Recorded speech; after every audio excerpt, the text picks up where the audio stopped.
قابض افواج نے بھارتی وزیراعظم نریندر مودی کے مقبوضہ کشمیر کے دورے سے قبل پابندیاں مزید سخت کر دی ہیں اور بلا جواز پابندیوں اور محاصرے اور تلاشی کی کارروائیوں میں تیزی لائی ہے، جس کی وجہ سے لوگوں کو شدید مشکلات کا سامنا ہے۔ بھارت کے ہندوتوا وزیراعظم نریندر مودی 7 مارچ کو سری نگر کا ایک روزہ دورہ کریں گے۔ قابض فوجیوں نے سری نگر، بڈگام، گاندربل، پلوامہ، اسلام آباد اور کلگام اضلاع کے مختلف علاقوں میں بڑے پیمانے پر چھاپوں اور گھر گھر تلاشی کا سلسلہ شروع کر دیا۔ فوجی گھروں میں گھس کر خواتین اور بچوں سمیت مکینوں کو ہراساں کر رہے ہیں۔ نوجوانوں کو کیمپوں اور تھانوں میں طلب کیا جا رہا ہے، جہاں انہیں وحشیانہ تشدد کا نشانہ بنایا جاتا ہے۔ سری نگر میں خاص طور پر فورسز کے اضافی دستے تعینات کیے گئے ہیں۔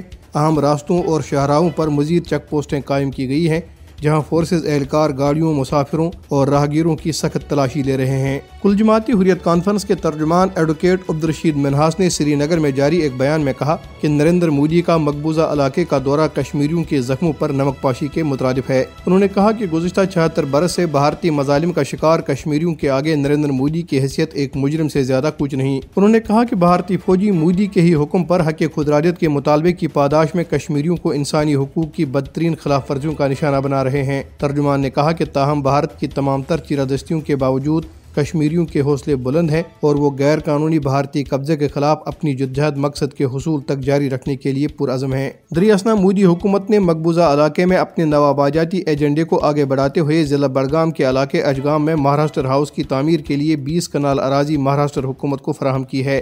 مودی حکومت نے کشمیریوں کی زمینوں پر کسی نہ کسی بہانے قبضہ جمانے اور ان پر بھارتی ہندوؤں کو بسانے کی اپنی مذموم مہم اگست 2019 میں مقبوضہ علاقے کی خصوصی حیثیت کے خاتمے کے بعد تیز کر دی ہے، جس کا واحد مقصد علاقے کے مسلم اکثریتی تشخص کو نقصان پہنچانا ہے۔ ادھر نیشنل کانفرنس کے رہنما رتن لال نے جموں میں ایک پارٹی اجلاس سے خطاب کرتے ہوئے کہا ہے کہ مودی حکومت کی غلط پالیسیوں کی وجہ سے مقبوضہ جموں کشمیر عدم استحکام اور غیر یقینی صورتحال کا مسلسل شکار ہے۔ انہوں نے مزید کہا کہ مقبوضہ علاقے میں امن اور ترقی کے بی جے پی حکومت کے دعوے بالکل بے بنیاد ہیں اور علاقے میں بے روزگار نوجوانوں کی تعداد 7 لاکھ سے تجاوز کر چکی ہے۔ بھارتی شہر چندی گڑھ کے ایک تعلیمی ادارے میں ہندو انتہا پسند طلباء نے بھارت کے غیر قانونی زیر قبضہ جموں کشمیر کے طلباء کو بہیمانہ تشدد کا نشانہ بنایا۔ یہ واقعہ چندی گڑھ کے شاہپور میں واقع سٹی انسٹیٹیوٹ آف انجینئرنگ میں پیش آیا۔